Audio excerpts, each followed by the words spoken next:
अस्सलाम वालेकुम दोस्तों, सऊदी अरब में आने के बाद में क्या लोगों की हालत होती है उस पर ज़रा से नज़र करते हैं।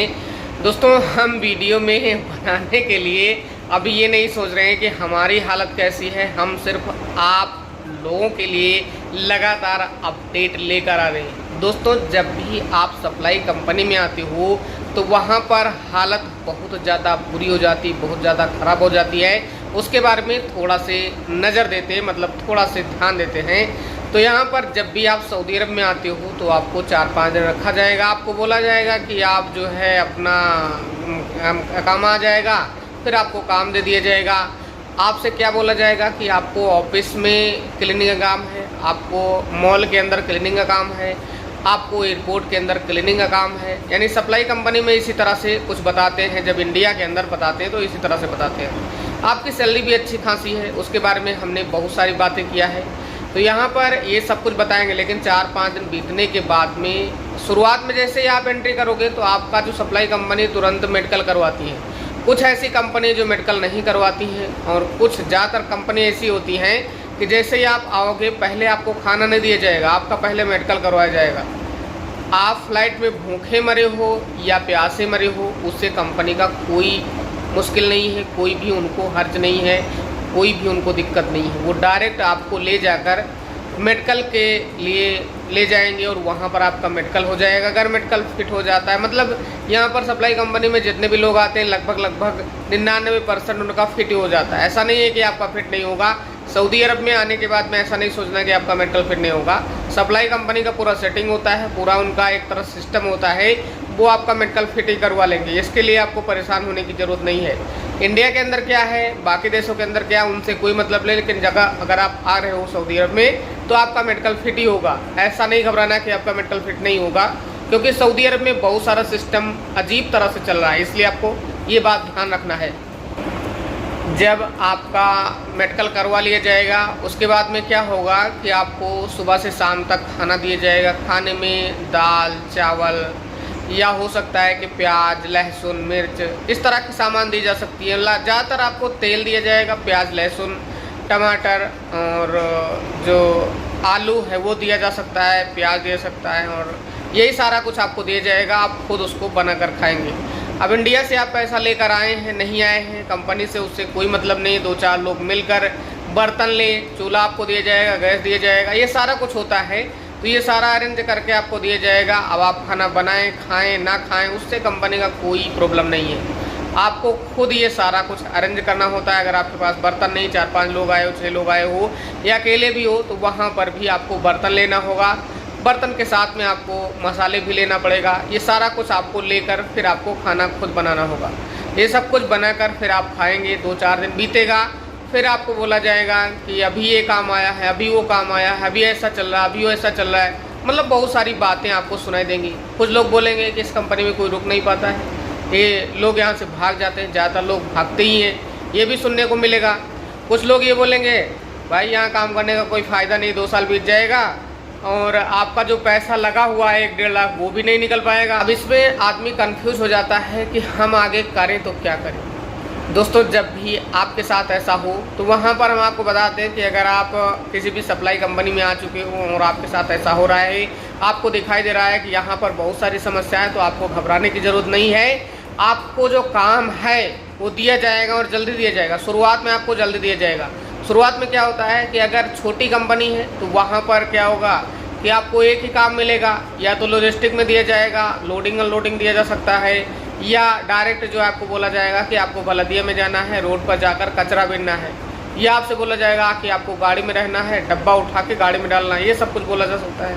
अगर बड़ी कंपनी, सप्लाई कंपनी बहुत बड़ी है, बहुत पुरानी, बहुत सारे काम हैं, तो वहाँ पर आदमी छांटे जाते हैं कि कौन सा काम कैसा कौन लोग जानता है। अगर किसी को अरबी मालूम है, हिंदी मालूम है, या कुछ लिखना पढ़ना मालूम, तो उसको वैसा काम दिया जाता है। मतलब यही है पूरी तरह से कि जिस तरह का आदमी है उसको उस तरह से काम दिया जाएगा। लेकिन प्रॉब्लम यह है कि आपकी सैलरी सेम होने वाली है। मतलब जो कंपनी है सप्लाई कंपनी, वो तो आगे कंपनी से पैसा अच्छा लेगी, लेकिन आपको कंपनी सैलरी सेम देगी। इसलिए आपको ज़्यादा परेशान होने की ज़रूरत नहीं है। आपको काम अगर अच्छा लगे तो आप उस काम पर जाइए। वैसे तो हम इसके बारे में पूरा ट्यूटोरियल बनाएंगे, मतलब पूरा वीडियो सीरीज बनाएंगे कि कौन कौन से काम में आपको जाना चाहिए।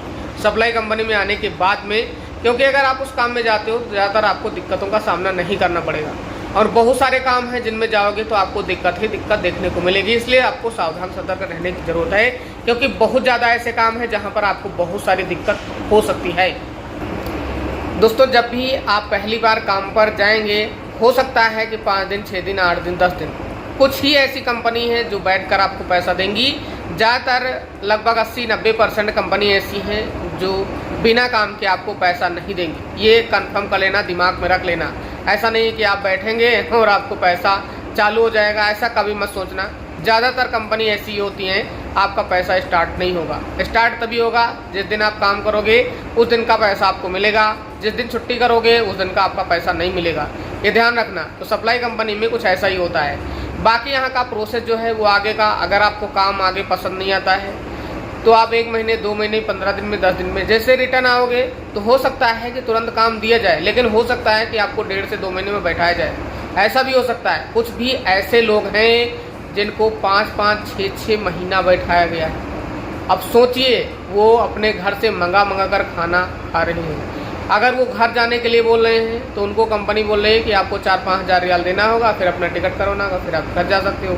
अगर वो बोलते हैं कि काम मिलेगा तो काम मालूम नहीं कब मिलेगा, ऐसी जगह डाल देंगे जो लोग सोच नहीं सकते हैं। मतलब इस तरह से सप्लाई कंपनी में होता है। तो ऐसी हालत ना हो, इसलिए हमारी रिक्वेस्ट है आप सभी लोगों से कि वीडियो ज़्यादा से ज़्यादा लोगों तक शेयर करिए, और बाकी भी जानकारी इसमें हम आपको बताएंगे कि आगे काम के बाद में क्या होगा, कौन कौन से काम आपको जाना चाहिए अगर फंस जाते हो या आते हो, या आपको बहुत सारी दिक्कत हो सकती है। दोस्तों, ऐसे भी लोग हैं जिनको कंप्यूटर चलाना मालूम है, लेकिन वो सप्लाई कंपनी में आके फंस जाते हैं। ड्राइवर हैं, सप्लाई कंपनी में फंस जाते हैं। ड्राइवर भी सप्लाई कंपनी में काम करते हैं, लेकिन वहाँ पर उनकी जो सैलरी बहुत कम होती है। उनको घर खाते में भेजा जाता है, कंपनी में भेजा जाता है, दूसरे जगह में भेजा जाता है, लेकिन उनसे सैलरी तो अच्छी ली जाती है जो कंपनी वो लेती है सप्लाई, लेकिन तुमको सैलरी ज़्यादा नहीं दी जाएगी। ज़्यादा 1000, 1200, 1500 लास्ट है। तो ये ध्यान रखना, बहुत कम ही आपको सैलरी मिलेगी। दोस्तों, आगे हम आपको एक कमेंट दिखाते हैं जो वीडियो के नीचे आया है, क्योंकि वो कमेंट बहुत ही इम्पोर्टेंट है सभी लोगों के लिए। दोस्तों, इस बीच में एक कमेंट आया है जिसका स्क्रीनशॉट लेकर हम आपके सामने दिखा रहे हैं, और सऊदी अरब की ये हालत है, आप सोच नहीं सकते हो।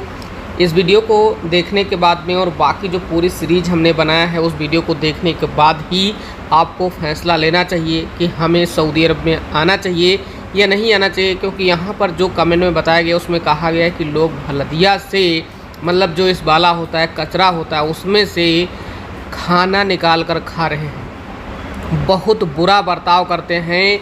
यहाँ तक कि मेरे दोस्त को मेरा मुदीर ने ऑफिस में थप्पड़ मार दिया और ज़बरदस्ती काम पर भेज दिया। दोस्तों, ये क्या कोई न्याय है? क्या किसी देश में ऐसा होता है? आप सोच नहीं सकते हो। इसके अलावा उनका ये भी कहना है अगले कमेंट में कि अभी हमारी जो कंपनी वो खाना खर्चा भी नहीं दे रही है। मतलब खर्चे की छोड़ दीजिए, यहाँ तक खाने को नहीं मिल रहा है। मतलब ये समस्या एक ही जगह नहीं है, लगभग बहुत सारी जगहों में। और आप ये सोच सकते हो कि लगभग 50% जो इस तरह की कंपनी है वहाँ पर लोगों को इस तरह की दिक्कत होती है। यानी कि सऊदी अरब में आने के बाद में लोगों को जो समस्या अभी हो रही है उसको देखते हुए आपको सऊदी अरब में अभी नहीं आना चाहिए, क्योंकि सऊदी अरब में बहुत ज़्यादा लोगों को अभी दिक्कत हो रही है। दोस्तों, इस पर आपका क्या कहना है उस पर भी कमेंट करिए, और आप एक बार ज़रूर सोचिए जितने भी लोग सऊदी अरब में आने वाले हैं। आपसे हमारी गुजारिश है कि आप इस वीडियो को ज़्यादा से ज़्यादा लोगों तक भेजिए और ये बताइए कि सऊदी अरब में जो हालत है वो काफ़ी ज़्यादा बुरी है। इसी तरह से बाकी कंट्री में भी है। आप सोच नहीं सकते हो कि बाकी कंट्रियों की क्या हालत है। अगर सऊदी जैसे बड़े देशों में ये हालत है तो छोटे देशों में क्या होगा। दोस्तों, काफ़ी ज़्यादा एक्सपीरियंस लेकर और काफ़ी जगहों में जाकर ये हम वीडियो बना रहे हैं ताकि आपको हेल्प मिले और ऐसे लोग ना फंसें जो काफ़ी ज़्यादा गरीब दोस्त हैं, क्योंकि गरीबी से गुजरकर फिर सऊदी अरब आते हैं, उसके बाद में फिर वो काफ़ी ज़्यादा पीछे चले जाते हैं। उस पर आपकी क्या राय है? क्या सऊदी अरब में उन लोगों को आना चाहिए जो पैसे में काफ़ी ज़्यादा दिक्कत है और उन लोगों को लगातार आगे दिक्कतों का सामना भी करना पड़ेगा? इसलिए सभी लोग इस वीडियो को ज़्यादा से ज़्यादा लोगों तक ज़रूर शेयर करिए, यही आपसे गुजारिश है।